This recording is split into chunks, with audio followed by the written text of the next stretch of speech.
All right, guys, this video, we're going to look at the lemniscate curves, the figure 8, but now we're going to change it to cosine.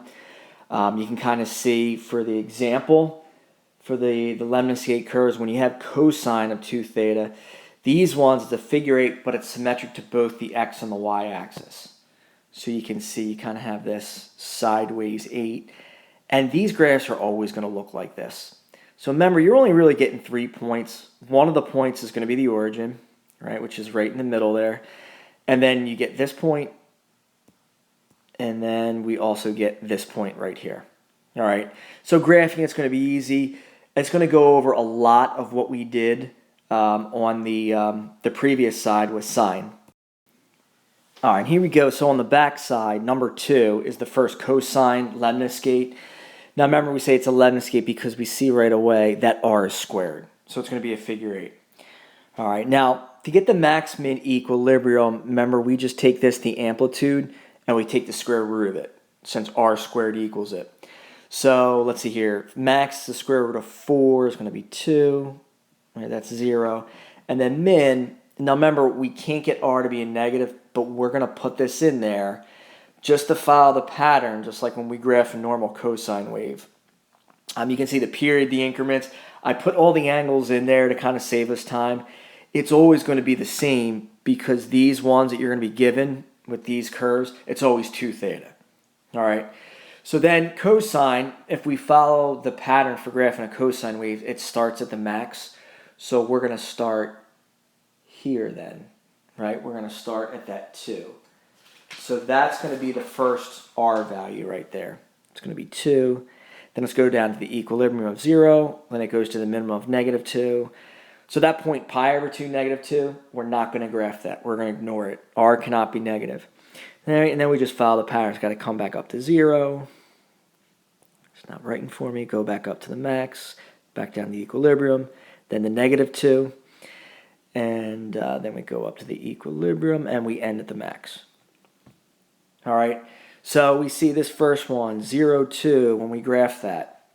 Here's our angle, and then we go to the second circle, which is right here.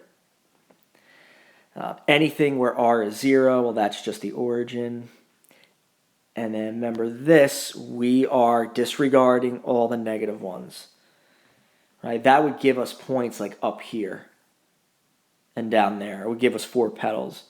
And then the last one that we graph is this, pi 2. So we go to pi, go to the second circle, and it's right here.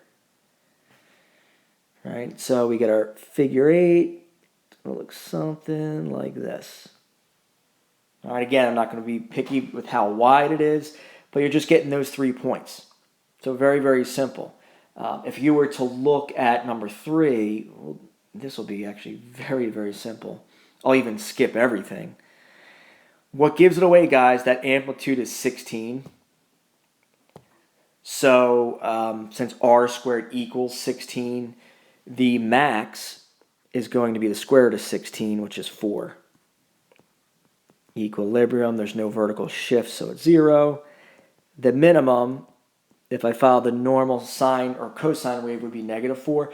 But remember, we're not going to get that. Now, really what's going to happen, guys, you're going to get that same figure 8. This is going to go to the 4th circle right here. All right. And then I go to the 4th circle all the way, 1, 2, 3, 4. All right. And if you followed the pattern, I'm kind of skipping this right here. But if you followed it, you probably can figure out by doing the first point. I'm at 0, and it's going to start at that max of 4. Which is this point right there. So then the other one has to flip over this way. All right, and then you're going to get that point in the middle. So here's our figure 8 right there. Ooh, that's a pretty bad figure 8. All right, so very, very simple. The r squared gives it away. As soon as you see r squared, you're going to get that figure 8.